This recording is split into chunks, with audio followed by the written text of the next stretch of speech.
کپتان حکومت اور فوج اسٹیبلشمنٹ کے مابین تحریک لبیک پر عائد پابندی کے حوالے سے اختلافات سامنے آ گئے ہیں اور یوں لگتا ہے کہ جیسے وزیر اعظم عمران خان اور فوجی قیادت اس معاملے پر ایک پیج پر نہیں ہے۔ یہ تاثر شیخ رشید کے اس تازہ بیان سے ملتا ہے جس میں انہوں نے واضح کیا ہے کہ تحریک لبیک کالعدم ہو چکی ہے اور حکومت کا اس پر عائد پابندی ختم کرنے کا کوئی ارادہ نہیں۔ لیکن گزشتہ ہفتے سینئر صحافیوں کے ایک گروپ سے آف دی ریکارڈ ملاقات میں army chief general Qamar Javed Bajwa نے واضح طور پر کہا تھا کہ تحریک لبیک کو قومی سیاسی دھارے میں شامل رکھنے کے لیے اس پر عائد پابندی ختم کر دی جائے گی۔ اس ملاقات کے 2 روز بعد تحریک لبیک نے قانون کے مطابق وزارت داخلہ میں خود پر عائد پابندی ختم کرنے کے لیے اپیل دائر کر دی تھی، جس کی سماعت کے لیے شیخ رشید نے خصوصی کمیٹی تشکیل دی ہے۔ تاہم یہ کمیٹی بنائے جانے کے اگلے ہی روز 30 اپریل کو وفاقی وزیر داخلہ شیخ رشید نے جیو نیوز کے ساتھ ایک انٹرویو میں یہ پالیسی بیان داغ دیا کہ تحریک لبیک کالعدم ہو چکی ہے اور حکومت نے اسے تحلیل کرنے کا ارادہ بھی ترک نہیں کیا ہے۔ انہوں نے کہا کہ تحریک لبیک سے متعلق فیصلوں پر حکومت اور عمران خان دونوں ہی قائم ہیں۔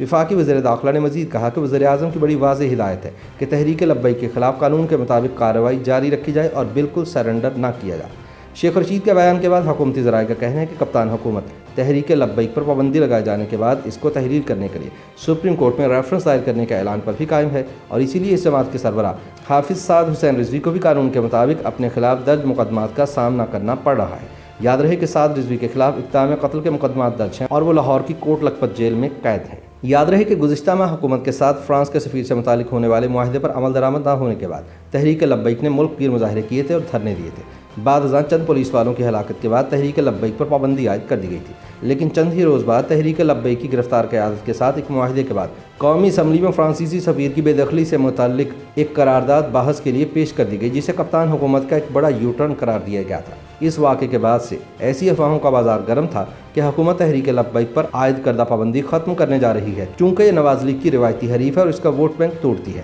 یہی جورن اسٹیبلشمنٹ کی جانب سے عمران خان کو بھی بیچا گیا تھا، لیکن اب یوں لگتا ہے کہ وہ تحریک لبیک پر پابندی برقرار رکھنا چاہتے ہیں۔ ان کے قریبی ذرائع کے مطابق عمران خان سمجھتے ہیں کہ کل کو دوبارہ اس تنظیم کو انہیں بلیک میل کرنے کے لیے استعمال کیا جا سکتا ہے، جیسا کہ ماضی میں ہوتا رہا ہے۔ دوسری جانب تحریک لبیک پر عائد پابندی کے خلاف دائر کردہ درخواست پر قانونی کارروائی کے لیے وزارت داخلہ میں ایک 3 رکنی کمیٹی تشکیل دے دی گئی ہے۔ اس کمیٹی کی سربراہی وزارت داخلہ کا ایڈیشنل سیکرٹری عہدے کا افسر کرے گا، جبکہ اس میں وزارت قانون کے نمائندے بھی شامل ہوں گے۔ یہ کمیٹی 3 ہفتوں کے اندر اس درخواست پر فیصلہ کرنے کے لیے متعلقہ حکام کو تجاویز دے گی۔ یاد رہے کہ تحریک لبیک کی جانب سے 28 اپریل کو حکومتی پابندی کے خلاف انسداد دہشت گردی ایکٹ کے تحت درخواست دائر کی گئی تھی، جس میں موقف اختیار کیا گیا تھا کہ حکومت کی طرف سے تحریک لبیک کو، جو کہ ایک سیاسی جماعت ہے اور الیکشن کمیشن میں بطور سیاسی جماعت رجسٹر ہے، دہشت گرد تنظیموں میں شامل کرنا کسی طور پر بھی جائز نہیں ہے۔ وزارت داخلہ کے اہلکار کے مطابق اس درخواست کی جانچ پڑتال سیکرٹری داخلہ نے کرنا تھی، تاہم شیخ رشید نے اس ضمن میں مشاورتی اجلاس طلب کر لیا اور 3 رکنی کمیٹی تشکیل دینے کا فیصلہ کیا تاکہ ذمہ داری صرف ان کی وزارت پر نہ آئے۔ مذکورہ 3 رکنی کمیٹی کی تشکیل کے بعد سویلین اور فوجی اداروں سے تحریک لبیک کی سرگرمیوں سے متعلق رپورٹس طلب کی جائیں گی، جن کی روشنی میں کمیٹی اپنی سفارشات مرتب کر کے رپورٹ اعلیٰ حکام کو پیش کرے گی۔ اس کمیٹی کی سفارشات کی روشنی میں ہی تحریک لبیک کو کالعدم جماعتوں کی فہرست میں برقرار رکھنے یا نکالنے کے بارے میں فیصلہ ہوگا۔ واضح ہے کہ پنجاب حکومت نے پنجاب پولیس کے انسداد دہشت گردی محکمے کی رپورٹ پر تحریک لبیک کو کالعدم قرار دینے کے لیے وزارت داخلہ کو سفارش کی تھی۔ دہشت گردی سے نمٹنے کے قومی ادارے یعنی نیکٹا نے تحریک لبیک پاکستان کو 15 اپریل کو کالعدم جماعتوں کی فہرست میں شامل کیا تھا۔ وزارت داخلہ کے ذرائع کے مطابق اس اجلاس میں کراچی کے ضمنی انتخاب میں تحریک لبیک کو ملنے والے ووٹوں کو بھی زیر بحث لایا گیا۔ نتائج کے مطابق تحریک لبیک کے امیدوار علامہ مفتی نذیر احمد کمالوی نے اس انتخاب میں پیپلز پارٹی اور مسلم لیگ نواز کے امیدوار کے بعد تیسرے نمبر پر سب سے زیادہ ووٹ حاصل کیے، جبکہ کراچی کی اکثریتی مہاجر آبادی کی نمائندگی کرنے والی ایم اور پی ایس پی چوتھے اور 5ویں نمبر پر رہی۔ لہٰذا وزارت داخلہ کے مشاورتی اجلاس میں کچھ قانونی ماہرین نے رائے دی کہ تحریک لبیک کو انسداد دہشت گردی ایکٹ کے تحت کالعدم قرار دیے جانے کے بعد اب اسے سیاست میں حصہ لینے سے روکنے کے لیے بھی سپریم کورٹ میں ریفرنس دائر کرنا ضروری ہو گیا ہے۔ ابھی تک الیکشن کمیشن یا سپریم کورٹ میں حکومت کی جانب سے ایسا کوئی ریفرنس دائر نہیں ہوا۔ اس کے علاوہ کراچی کے ضمنی انتخاب میں تحریک لبیک کے امیدوار مفتی نذیر احمد کمالوی نے اپنی جماعت کے نشان کرین پر ہی الیکشن میں حصہ لیا ہے۔ دوسری جانب